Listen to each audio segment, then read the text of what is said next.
حضرت ابراہیم علیہ السلام نے اس وقت جب ان کو رکھا تھا اور واپس جانے لگے تھے، وادی سے پیچھے چلے گئے تو دعا کیا تھا، ربنا انی اسکنت من ذریتی بواد غیر ذی زرع عند بیتک المحرم لیقیموا الصلاۃ، تاکہ وہ نماز قائم کریں۔ کیوں وہاں قائم ان کو رکھا؟ اس لیے کہ نماز قائم کریں۔ نماز بہت بڑی عبادت ہے، دنیا کی سب سے بڑی عبادتوں میں سے نماز سب سے بڑی عبادت ہے، اور بہت زیادہ اسی میں آج مسلمان کوتاہی کرتے ہیں۔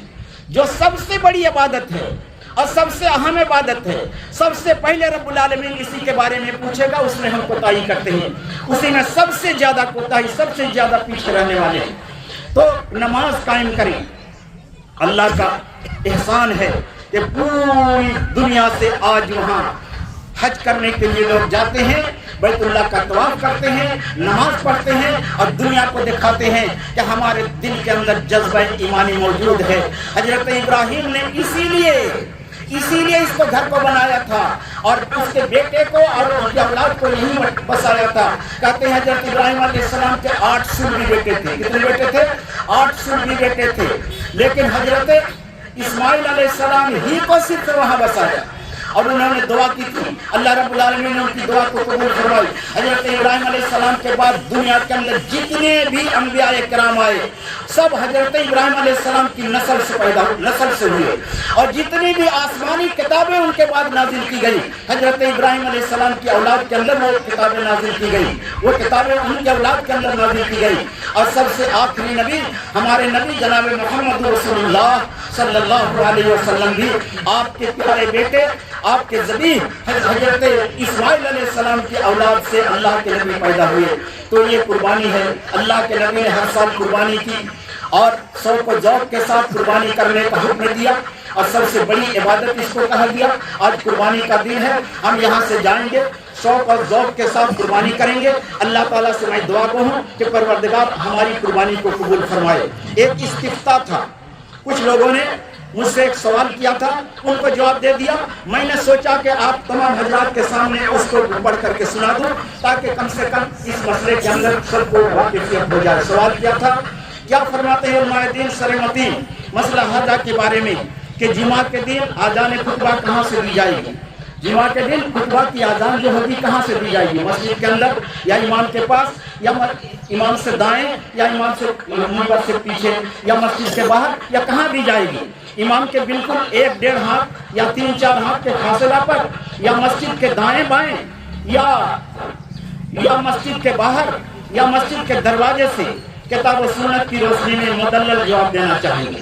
میں نے جواب لکھا، الجواب وهو الموفق للسداد والصواب وعليه المرجع والمعاد۔ واضح رہے کہ جمعہ کے دن آذان خطبہ کہاں سے ہو، تو مختصراً عرض ہے۔ اس سلسلے میں واضح حدیث موجود ہے، غور سے سنیے۔ قال حدثنا النفیلی قال اخبرنا محمد بن سلمۃ عن محمد بن اسحاق عن الزہری عن السائب بن یزید قال كان يؤذن بين يدي رسول الله صلى الله عليه وسلم اذا جلس على المنبر يوم الجمعة على باب المسجد وابي بکر وعمر۔ سنن ابی داؤد حدیث نمبر 1084۔ ترجمہ کیا ہے؟ حضرت امام ابو داؤد کہتے ہیں ہم سے نفیلی نے بیان کیا، راوی ہے، انہوں نے کہا ہم کو محمد بن سلمہ نے خبر دیا، وہ محمد بن اسحاق سے روایت کرتے ہیں، وہ زہری سے روایت کرتے ہیں، اور وہ حضرت سائب بن یزید سے روایت کرتے ہیں۔ حضرت سائب بن یزید یہ صحابی ہیں۔ حضرت سائب بن یزید سے روایت ہے، انہوں نے کہا کہ جمعہ کے روز مسجد کے دروازے پر، غور کیجیے، مسجد کے دروازے پر، امام کے سامنے مسجد کے دروازے پر رسول اللہ صلی اللہ علیہ وسلم کے سامنے آذان ہوتی تھی جب آپ منبر پر خطبہ دینے کے لیے بیٹھتے تھے۔ یہی عمل حضرت ابوبکر اور حضرت عمر رضی اللہ عنہما کے سامنے ہوا۔ معلوم ہوا کہ آذان کہاں دینی چاہیے جمعہ کے دن؟ جمعہ جب امام خطبہ دینے کے لیے مسجد میں بیٹھے تو مسجد کے اندر آذان نہیں ہوگی، نہ منبر سے دائیں آذان ہوگی، نہ مسجد یا منبر سے بائیں آذان ہوگی، اور نہ امام سے، جیسے حنفی لوگ کرتے ہیں، امام سے سامنے، امام کے سامنے 1-2 ہاتھ کے فاصلے پر وہ آذان دیتے ہیں۔ کہا کہ یہ اللہ کے نبی کی سنت نہیں ہے۔ ابو داؤد کی یہ صحیح روایت ہے کہ امام کے سامنے بین یدئی کا لفظ ہے، بین یدئی کا مطلب امام کے سامنے، یہاں سے یہ کھڑے ہیں یہ بھی سامنے ہو گیا، اس سے کے بعد وہ ان کا گھر سامنے ہو گیا، اس کے بعد یہ پہاڑ سامنے ہو گیا، جتنا سامنے ہوگا اس کو بین یدئی سے، عربی میں اس کو بین یدئی سے تعبیر کیا جاتا ہے۔ اور بین یدئی کی تفسیر آ گئی علی باب المسجد، کہاں بین یدئی کا مطلب ہے مسجد کے دروازے پر، یہ نہیں کہ مانک پور میں یہاں سے یا پہاڑ میں یا 400-500 گز کی دوری پر، ایسا نہیں، بلکہ بین یدئی کی تفسیر یہ ہوئی کہ دائیں بھی نہیں بائیں بھی نہیں، وہاں کے سامنے بھی نہیں، مسجد کے دروازے پر، علی باب المسجد، تو مسجد کے دروازے پر یہ اذان ہوگی۔ یہ روایت اس بات کی دلیل ہے کہ اذان خطبہ نبی صلی اللہ علیہ وسلم کے زمانے میں مسجد کے دروازے سے ہوتی تھی، نہ کہ ممبر کے پاس، مسجد کے اندر سے یا ممبر کے دائیں بائیں سے۔ اس لیے جمعہ کے دن خطبہ کی اذان مسجد کے دروازے پر ہی سے دینی چاہیے، یہی نبی صلی اللہ علیہ وسلم سے ثابت ہے۔ واضح رہے کہ اس سلسلے میں شیخ الحدیث مبارک پوری رحمہ اللہ کا ایک رسالہ بیان شرح مسئلۃ محل اذان خطبۃ الجمعہ کے نام سے موسوم ہے، جو اذان جمعہ سے متعلق ایک استفتاء کا جواب ہے، جس میں شیخ الحدیث رحمہ اللہ نے صریح و صحیح احادیث اور متعدد علماء سلف کے اقوال کی روشنی میں نہایت جامع جواب قلمبند کیا ہے۔ تفسیر کے طالب حضرات اس رسالہ اور رسائل شیخ الحدیث مبارک پوری جمع تحقیق ڈاکٹر محمد اسلم مبارک پوری اور ابو داؤد کی شرح عون المعبود کی طرف رجوع کر کے حق کو جانیں اور اپنے غلط عمل کو ترک کریں۔ وباللہ التوفیق وآخر دعوانا الحمدللہ۔ معزز حاضرین، یہ تھا استفتاء اور اس کا جواب۔ آج کے خطبہ عید میں اتنا ہی۔ میں دعا گو ہوں کہ پروردگار عالم ہمارے یہاں آنے کو، نماز پڑھنے کو اور خطبہ سننے کو قبول فرمائے، اور ہماری قربانی کو جا کر کریں گے اس کو بھی قبول فرمائے۔ ہم میں سے جو بیمار ہے اس کو شفا دے، جو قرض دار ہے اس کو قرض سے نجات دے، ہم میں سے جو کسی اور مصیبت کے اندر مبتلا ہے اللہ اس کو اس مصیبت سے نجات دے۔ وآخر دعوانا الحمدللہ۔ ربنا تقبل منا انک انت السمیع العلیم۔